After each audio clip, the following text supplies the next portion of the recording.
जहां तक खिलाड़ियों की बात है, देश भर के खिलाड़ियों के लिए नरेंद्र मोदी जी की सरकार ने शानदार काम किया। और अब एक के बाद दूसरे खिलाड़ी से पूछिए, टारगेट ओलंपिक पोडियम स्कीम हो, आज खिलाड़ी की बोर्डिंग, लॉजिंग, ट्रेनिंग, देश विदेश में सारा खर्चा मोदी सरकार सहन करती है। 6 लाख रुपए जेब खर्च देती है। खेलो इंडिया अकेडमीज है, उसमें 3000 खिलाड़ियों को 5 लाख रुपया उनकी बोर्डिंग, लॉजिंग, ट्रेनिंग पर और 1,20,000 रुपए जेब खर्च अलग से देती है। 23 नेशनल सेंटर ऑफ एक्सीलेंस तो 60 ट्रेनिंग सेंटर चलाती देश भर में। 1000 खेलो इंडिया सेंटर हम खोलने जा रहे हैं, 947 की हमने घोषणा कर दी है।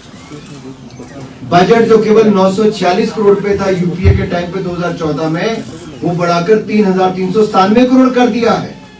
तभी तो भारत का खेलों में मेडल पहले से ज्यादा बढ़े हैं।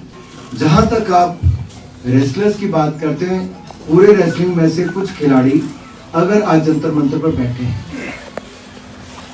उनसे किसने बात की? मैं अपना पूरा दौरा रद्द करके हिमाचल प्रदेश का 12 घंटे बैठा हूं। 12 घंटे, 7 घंटे एक दिन, 5.5 घंटे अगले दिन, पूरी बातें सुनी। रात के 2-2:30 बजे प्रेस कॉन्फ्रेंस, उनसे पूछ के कमेटी बनाई गई। अब कंप्लेंट करने वाले कमेटी नहीं बनाते, लेकिन सरकार को बनानी थी, हमने बनाई। उन्होंने कहा एक बंदा और ऐड की थी, उन्होंने बबीता फोगाट का नाम दिया, हमने उसको भी ऐड करने का काम किया। हमारे मन में कुछ नहीं, हम निष्पक्ष जांच चाहते थे, ओवरसाइट कमेटी उसके बीच में देखी, उन्होंने देखने का काम किया। और ओवरसाइट कमेटी के आगे जो भी अपनी बात रखना चाहता था उसको अवसर दिया गया, किसी के ऊपर कोई रोक नहीं थी।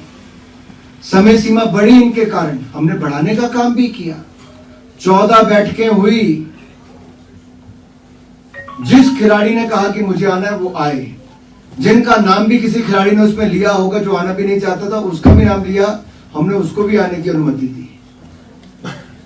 और कमेटी की रिपोर्ट में क्या जो कहा गया, हमने उसकी मेजर फाइंडिंग्स थी कि निष्पक्ष चुनाव हो, तब तक कोई एडहॉक कमेटी बने, 45 दिन के अंदर चुनाव हो, फिर इंटरनल कंप्लेंट कमेटी बने। अगर किसी को मेंटल सेक्सुअल हरासमेंट किसी तरह की है तो हर फेडरेशन में उस तरह की बॉडी बने, हमने उसके लिए कहा।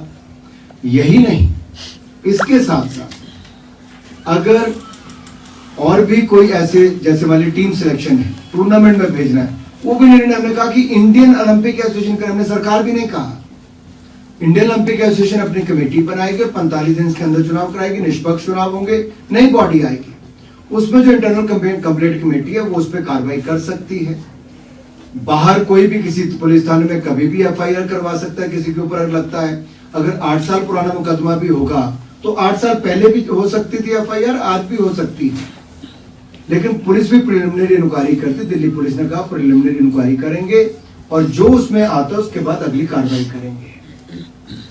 सरकार बहुत स्पष्ट है कि मोदी जी की सरकार ने सदा खिलाड़ियों के साथ खड़े रहे, खिलाड़ियों के लिए साथ खड़े थे, खिलाड़ियों के लिए सुविधाएं दी और खेलों को बढ़ावा देने का काम किया।